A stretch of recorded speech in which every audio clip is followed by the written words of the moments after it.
एक राजा के दुई रनिया ता, एक रानी गोरी ता, एक रानी सावर हो। बहिनी गोर की ता सोवे राजा कोरमा, सावर की दुवरवा, सावर की दुवरवा हो।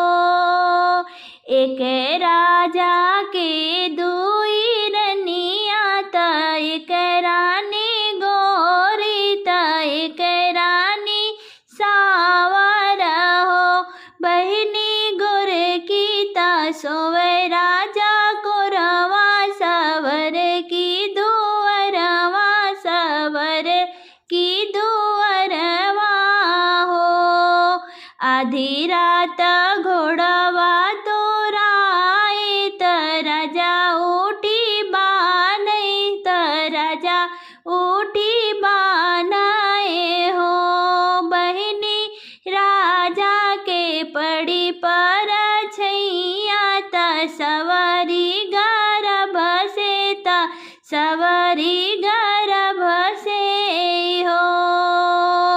आधी रात घोड़वा तोराए त, राजा उठी बानई त, राजा उठी बानई हो। बहिनी राजा के पड़ी पर छैया त, सवारी गर्भ से त, सवारी गर्भ से हो। सवारी बाहर घर अंगना त, गोर की निहारई त, गोर की निहारई हो। बहिनी हम तो सोए राजा कोरवा त, सवारी दुवरवा त, सवारी दुवरवा हो। हे बहिनी हम तो सोए राजा कोरवा त, सवारी दुवरवा त, सवारी दुवरवा हो। सावर कवने छल चित लायु त, गर्भ जान्यू त, गर्भ जान्यू हो। तू तो सोयू राजा के कुरवा त, हमहू दुवरवा त, हमहू दुवरवा हो। गोरिया धीरत घोड़वा तोराए त, राजा उठी बानई त, राजा उठी बानई हो।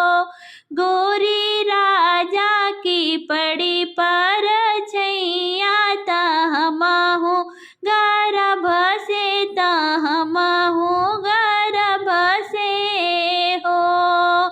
एतनी वचन सुनी गोर की ता, मनवा दुखित भये, मनवा दुखित भये हो। बहिनी गोड़े मुड़े तनली चदरिया ता, सोवे दुख निदिया ता, सोवे दुख निदिया हो। बहरे से आवे राजा ता, गोरी से आरज करई, गोरी से आरज करई हो। रानी कवन संकट तोहरे जियरा ता, सोई दुख निदिया ता, सोई दुख निदिया हो। हम ताऊ सोए राजा कोरवा त, सवारी दुवरवा त, सवारी दुवरवा हो। राजा सवारी त भैली गर्भ से त, हम काहे बाझिन त, हम काहे बाझिन हो।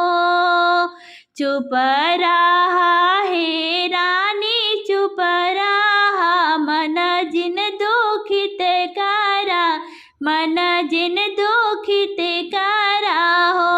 रानी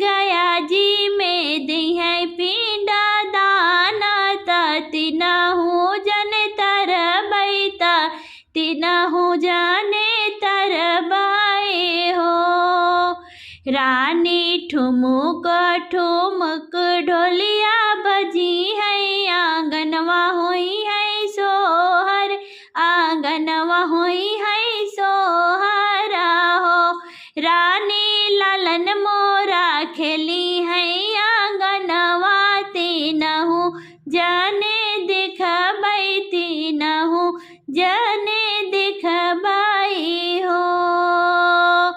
रानी ठुमुक ठुमुक ढोलिया बजी है आंगनवा होई है सोहर आंगनवा होई है सोहर हो।